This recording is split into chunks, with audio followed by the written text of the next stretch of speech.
ব্যাপক উত্তেজনা দুর্গাপুরের কাকসার গোপালপুর উত্তরপাড়ায় তৃণমূল নেতা রমেন মণ্ডলের বাড়ি থেকে উদ্ধার ধারালো অস্ত্র। খবর জানাজানি হতেই উত্তেজিত জনতা তৃণমূল নেতার বাড়ি ঘিরে ধরে বিক্ষোভ শুরু করে দেয়। চললো তৃণমূল নেতার বাড়িতে ব্যাপক ভাঙচুর, ছুটে এলো কাকসা থানার বিশাল পুলিশ বাহিনী।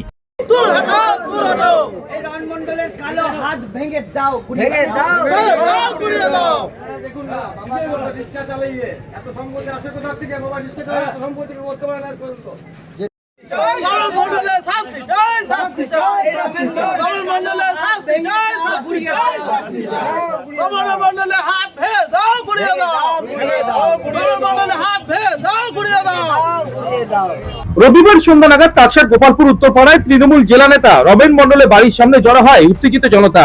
এরপর পুলিশ ঘটনাস্থলে ছুটে এলে পুলিশকে নিয়ে গিয়ে উত্তেজিত জনতা তৃণমূল নেতার বাড়ি থেকে উদ্ধার করে ধারালো অস্ত্র।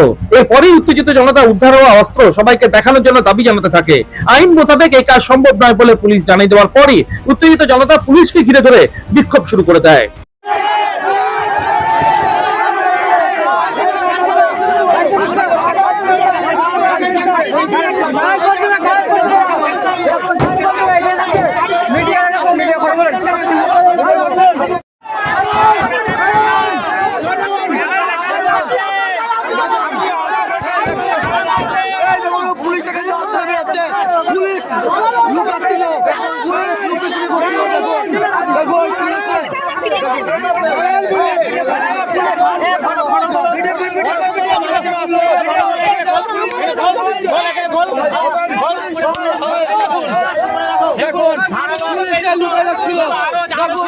পরিস্থিতি সামলাতে ছুটে আসে কাকসা থানার বিশাল পুলিশ বাহিনী, নামানো হয় কেন্দ্রীয় বাহিনীর জওয়ানদের।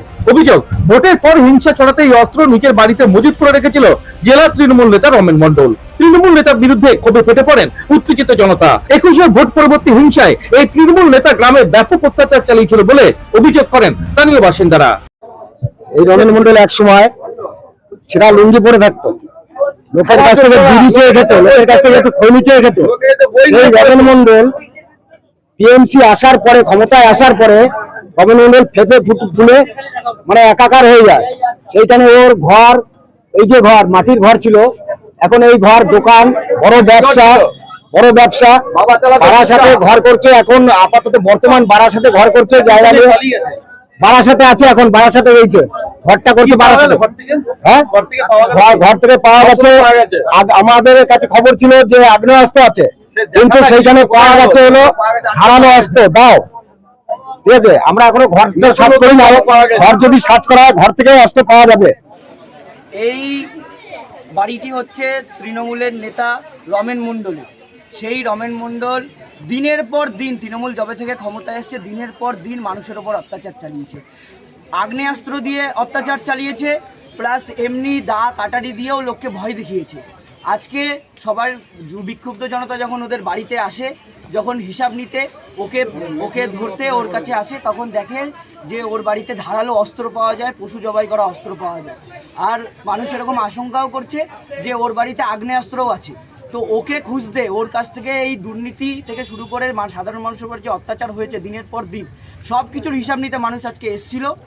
জনসাধারণ আজকে, বিক্ষুব্ধ জনতা আজকে ওর বাড়িতে ঢুকেছে। ওকে না পেয়ে ওর যেহেতু ওর আগ্নেয়াস্ত্র খুঁজেছে এবং আগ্নেয়াস্ত্র না ঘরে ঢুকলাম আমরা, এখান থেকে কতগুলো অস্ত্র উদ্ধার। এটা রমেন মণ্ডলের বাড়ি। প্রাক্তন কর্মদক্ষা হিসেবে ছিলেন কাকসা সমিতি এবং বর্তমানে জেলার সেক্রেটারির দায়িত্বেও উনি আছেন। আজকে এই অস্ত্রগুলো হয়তো 4 তারিখের রেজাল্ট যদি বাতাবরণ খারাপ হতো, তাহলে এই অস্ত্রগুলো দিয়ে হয়তো বিরোধী যারা আছে তাদের উপরে প্রয়োগ করতো, অন্যান্য জনসাধারণ যারা সমর্থক তাদের উপরে প্রয়োগ করতো। পুলিশ নিয়ে গেল এটা রেস্কিউ করে। পুলিশ বাড়িতে ওনার বৃদ্ধ মা আছে, আর কাউকে পাওয়া যায়নি। আর এটা জনতার ঘর বাড়ি ভাঙা হয়েছিল 2021-এর ভোটের পর। মেয়েদের রাস্তায় নামিয়ে ঘর থেকে টেনে নিয়ে কান ধরে উদ্বোস করানো হয়েছিল, গলা টিপে ধরা হয়েছিল। কে করেছিল এটা? এটা রমেন মণ্ডল নিজে। এই আমাদের এই যে মহিলা, একে গলা ধরে টিপে ধরেছিল, পা দিয়ে লাথি মেরে ওর মানে লাথি মেরেছিল, ফোন মোবাইল চুরে ভেঙে দিয়েছিল। আমার বাড়িতে গিয়ে আমার ঘর ভাঙচুর করা এবং আমার আমার মা আটকাতে যাচ্ছে, আমার মাকে ফেলে দিয়ে। অভিযুক্ত তৃণমূল নেতা রমেন মণ্ডল অবশ্য ভোটের ফল প্রকাশ হতেই পালিয়ে যায় এলাকা ছেড়ে।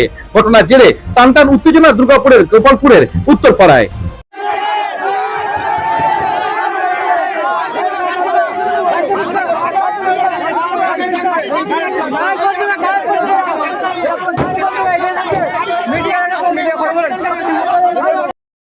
তার সাথে অনুরাধা সেনগুপ্তর রিপোর্ট, খাঁটি খবর।